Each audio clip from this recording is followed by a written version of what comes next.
I'd like to call the Monday, November 29th, 2021 meeting of the Goldsboro Planning Commission to order at this time. Our first item on the agenda will be minutes that we'll need an approval for from the October 25th, 2021 meeting. If I could have a motion to that effect, please. Make a motion that we accept the minutes from October the 24th. I'll second. Okay. Ms. Rojas makes a motion that we accept the minutes as presented by staff for approval, and that's seconded by Kevin Brown. Mr. Brown. All in favor of that motion, let it be known by stating aye. Aye. Opposed, same. The motion carries. The minutes are approved. We have no Board of Adjustment items this evening, so the remainder of our agenda will be presented by our interim Planning Director, Mr. Kenny Pell.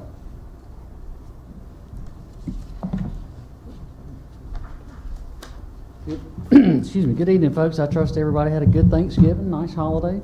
Glad to have y'all back. Let's see. Tonight we're going to be discussing 3 special use permits. The first of which will be the applicant Jose Marcheco. Let's go straight to the screen here.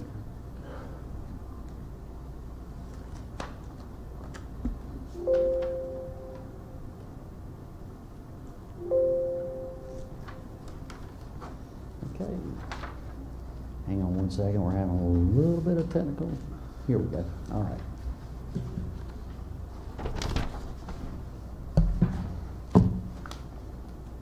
So the location of this proposed tattoo parlor is going to be on the east side of South Berkeley Boulevard between Ash Street and Elm Street. This property is located in the General Business Zoning District with just over an acre of property. It is located in a commercial strip center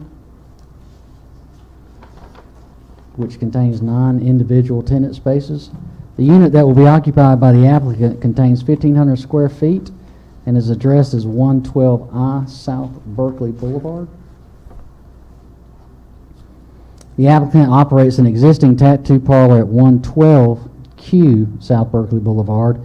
He provides tattoo services by appointment only and caters to professionals, including servicemen from Seymour Johnson Air Force Base. He desires to relocate his business within a new tenant space which has greater visibility for attracting new customers. The site is accessed by one 20-foot wide 2-way curb cut from South Berkeley Boulevard. He has a floor plan for the tattoo parlor identifying a total of 5 workstations, a break room, a lobby area, and restrooms for customers and employees of the facility. There are a total of 45 parking spaces including 2 handicap spaces on the site. Based on the existing uses within the commercial strip center, a sufficient amount of parking spaces are available to serve the entire commercial development. He has workstations for 5 employees with work days and hours of operation Monday through Friday from noon until 6 p.m. Since the building on the lot is existing and only 1 unit to be leased for the proposed tattoo parlor, the applicant will not be required to retrofit the site to meet current requirements as they relate to landscaping. On November the 15th, 2021, a public hearing was held before the Goldsboro City Council and the Planning Commission. In accordance with Section 2.4.10, Goldsboro City Council shall issue the special use permit unless it concludes, based on the following submitted at the hearing, that number 1, that the permit request is not within its review authority, according to Table 5.4, Table of Permitted Uses. Number 1, that the application was incomplete.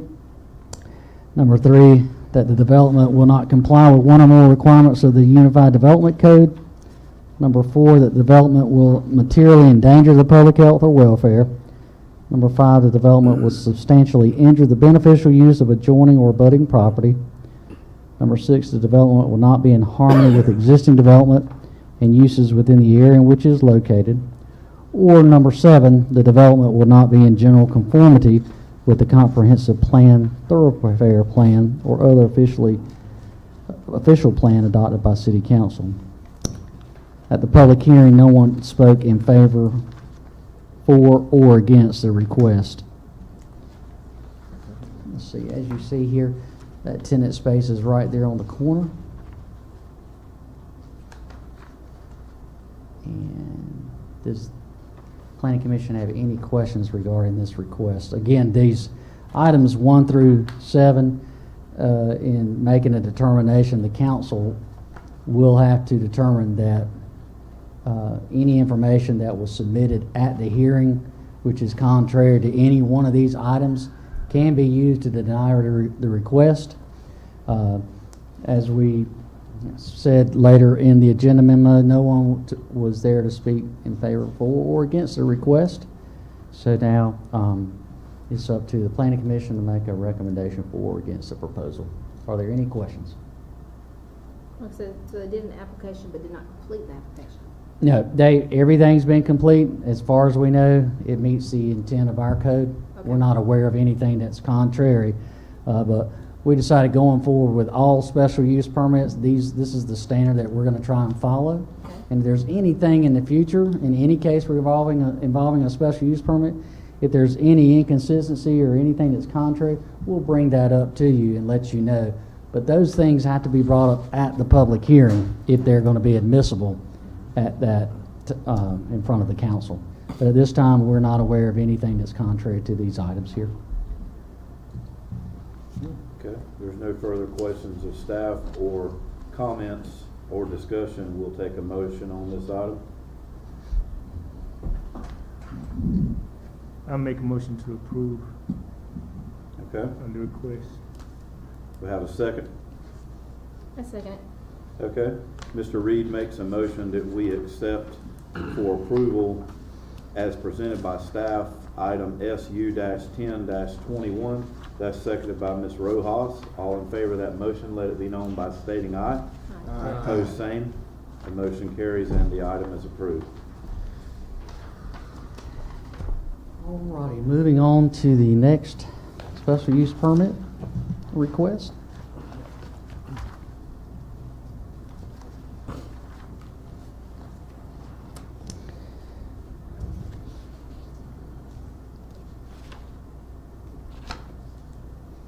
This request will be by Ms. Sandra Bell for an accessory dwelling located on the northwest of the terminus of Overbrook Road and Pine Ridge Lane. The applicant's requesting a special use permit, again, for the construction of accessory dwelling at 127 Overbrook Road. According to the city's UDO, accessory dwellings are permitted in all single-family zoning districts or developed lots, with the exception of the agricultural zoning district. Only after the attainment of a special use permit approved by City Council. Below you'll see approval criteria for accessory dwellings, 1 through 5. Number 1, accessory dwellings or apartments must comply with all applicable local, state, and federal housing codes. Only one accessory dwelling or apartment may be permitted per lot. The accessory dwelling shall not exceed 40% of the square footage of the livable area of the principal structure, or 1,100 square feet of gross floor area, whichever is less. Number 3, an accessory dwelling shall be sited to the rear of the principal structure. All accessory dwellings shall meet the setback requirements established for the principal structures in the district in which they are located. Number 4, the exterior of the accessory dwelling shall be compatible with the principal residence in terms of color, siding, roof pitch, window detailing, roofing materials, and foundation or skirting appearance. Number 5, where there is no public sanitary sewer service to the accessory dwelling, the county health department shall approve sanitary sewer services provided to such accessory dwellings before construction begins. So again, the applicant is requesting a special use permit for the construction of a 12-foot wide by 20-foot deep, approximately 240 square foot accessory dwelling to be located in the rear yard of the property. The property is occupied by a single-story, 3,182 square foot single-family dwelling.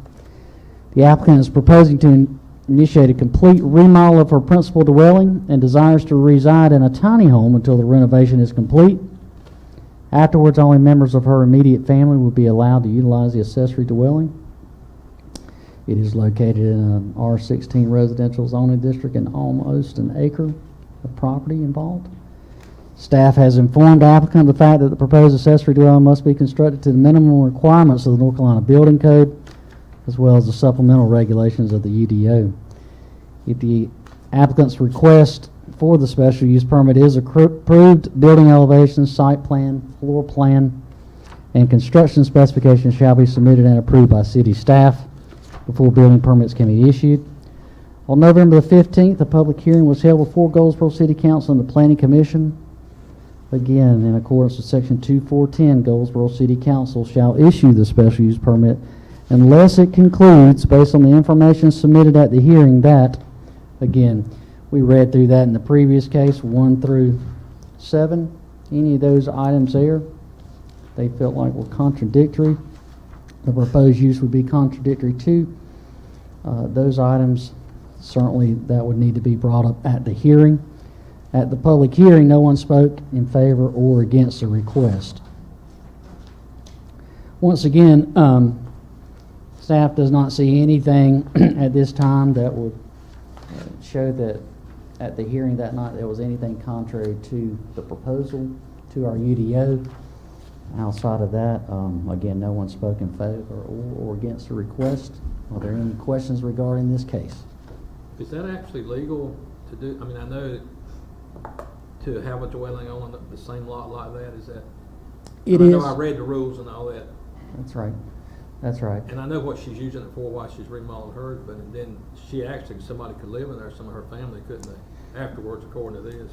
That is correct. And Mr. Woodard, we've had some cases like this before where families have moved or have come to visit their loved ones, and the house may not be of a particular floor plan that would accommodate additional family members.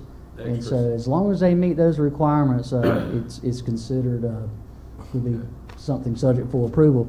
But the last thing I want you to keep in mind is that it cannot be used for just rental.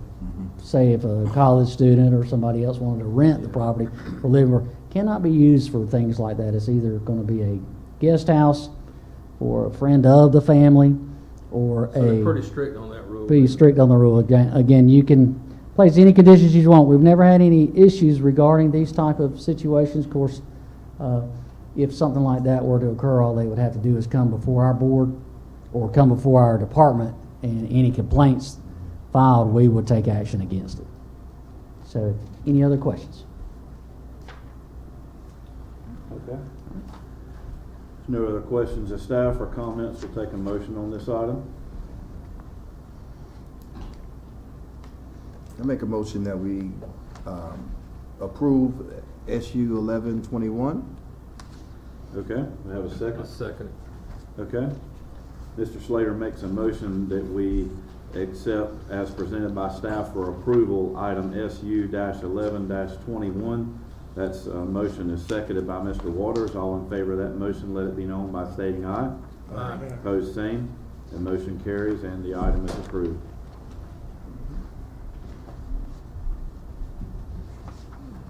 Alrighty, our last request will be by the applicant, Wayne County of Wayne, for a project shell building.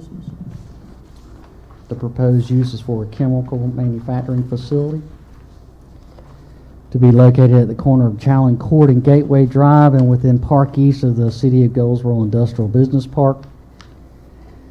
A little bit of the background. I will try to go over as much as I can, so bear with me, please. The applicant is requesting a special use permit for the operation of a chemical manufacturing facility, industrial business park. The IBP-1 zoning district consisting of almost 19 acres. On August the 6th, 2018, Goldsboro City Council approved site, landscape, and building elevation plans for the County of Wayne to construct a commercial shell building at the proposed site for industry recruitment purposes. Once a specific use was determined for the site, complete and detailed site plans would be required and approved by city officials before construction permits were to be issued. On September the 20th of 2021, a public hearing was conducted to consider proposed minor text amendments to Article 5 of the city's UDO to reflect the addition of chemical products, manufacturing and processing, and the storage or treatment of hazardous materials or chemical uses as a special use with the Industrial Business Park zoning district. Turn the page here. On October the 4th, 2021, City Council accepted the recommendation of the Planning Commission and adopted an ordinance amending the UDO to reflect the addition of chemical products, manufacturing and processing, and the storage or treatment of hazardous materials or chemical uses as a special use within the Industrial Business Park zoning district, and the associated minor text amendments pertaining thereto. So according to the city's UDO, chemical manufacturing facilities are classified as a community-sensitive heavy industrial use. As such, the following supplemental regulations are required for the proposed use. Number one, the entire area of the site shall be enclosed by a 6-foot high opaque fence set back 100 feet from any public right-of-way or residentially developed or zoned property, and or 50 feet from other adjacent property. Number two, the yard area between the fence and property line not used for parking shall be planted with grass and have landscaping composed of large trees, spaced not more than 40 feet apart, and not less than one row of shrubs 30 inches in height. Number three, no loading or unloading of materials shall occur outside the fenced area.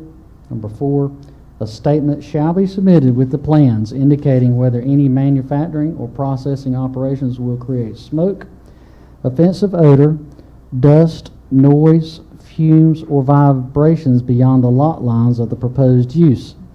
If one or more of such conditions exist, the developer shall explain what measures will be taken to mitigate such conditions to acceptable levels. Turning the page, number five, the use shall be located a minimum of 1,000 feet from any residentially developed or zoned property.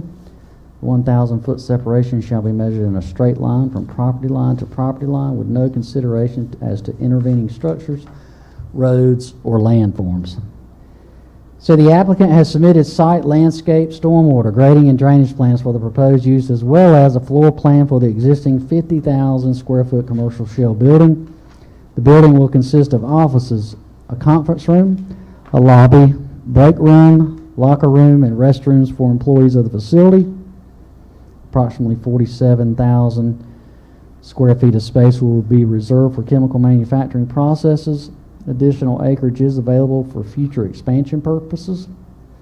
Two access drives will front from Shallon Court, providing access to a parking lot containing 18 parking spaces. Parking manufacturing operations require 1 space per 2 employees on the maximum shift, plus 1 space for each vehicle on site. Currently, 12 employees will occupy the facility during their first 1 to 3 years. Existing 18 parking spaces will provide sufficient parking for the proposed use. Additional acreage is available for future parking expansion purposes. Existing street trees have been provided along Shallon Court. Additional street trees will be required along Gateway Drive. A stormwater detention pond is located east of the principal building, of which evergreen shrubs will be required to be installed around for screening purposes. City engineering will require approval of stormwater calculations and drainage plans prior to the issuance of construction permits. Currently, the property is not located within Goldsboro's corporate limits. City water and sewer are available to serve the property in accordance with the Goldsboro Code of Ordinances, Section 53.17. The proposed use is classified as industrial. As such, a formal agreement shall be executed by the applicant for voluntary annexation on or before the expiration of 7 years from the date of its certificate of occupancy has been issued for the facility. The site is not located in Seymour Johnson Air Force Base's accident potential zone or within the noise overlay contour. Base officials have commented that they do not foresee any concerns with the proposed use with regards to emergency hazards and do not anticipate it impacting the base's hazards assessments. Tonight, if the council approves the special use permit and the associated site plans, the property will be subject to compliance with the city's subdivision review ordinance and North Carolina State Building Code before construction permits can be issued.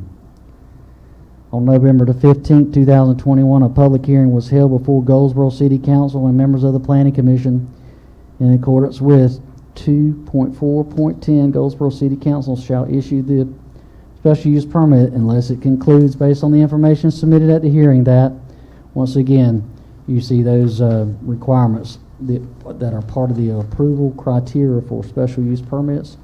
If you have any questions regarding any one of those, please let me know. At the public hearing, one individual inquired as to the nature and scope of the proposed use. The applicant was present to answer questions pertaining to the matter, to the individual, and to the city council as well. Outside of that, there were no other comments to be made. Does anybody have any questions? Appreciate your patience going through that. It was a lot of information. Do you have any questions about the site or any requirements for a special use permit or the approval criteria? I'll be glad to answer them at this time. I have one about hazardous waste removal and stuff.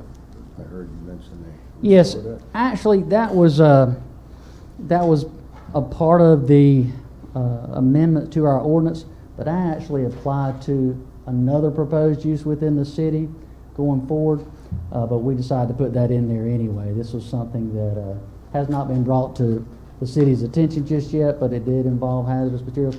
This particular project does not involve any kind of hazardous or toxic materials. So they'll actually be manufactured there. That is correct. Will the counties, I know the county owns that shell, will they sell, other people, will they buy that to purchase it, right? That is correct. We figured that would be, I'm sure. He's actually relocating from New Jersey or something. That is correct. Yes, sir, New Jersey.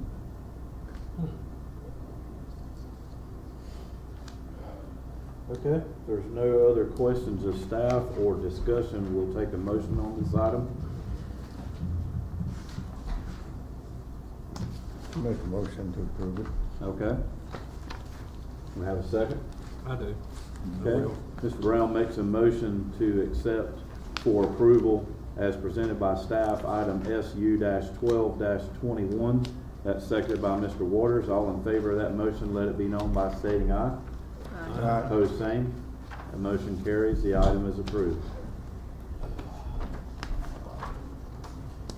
Thank you. So sometimes we never know what the end of the year has in store, but it looks like it's going to be a busy month in December.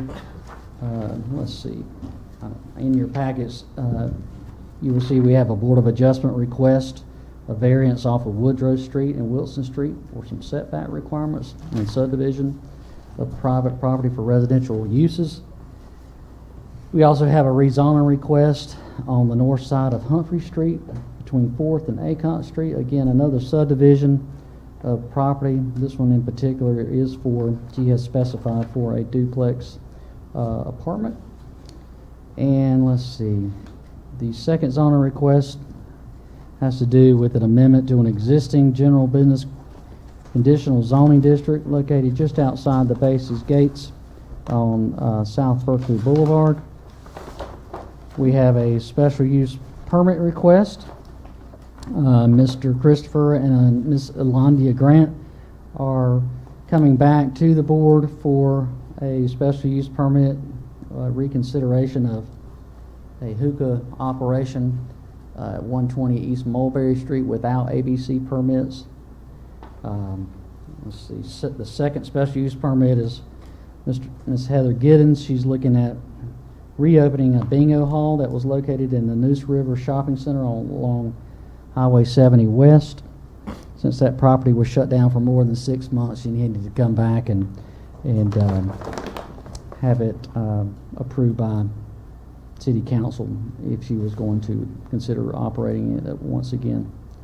And lastly, we do have another accessory dwelling request by B.R. Stone Incorporated on the southwest corner of Sunset and Michelle Dawn Drive. At this time, that's the only thing I'm aware of. Okay. All right. You said the hookah establishment was coming back up without ABC permit this time in a different location? Same location.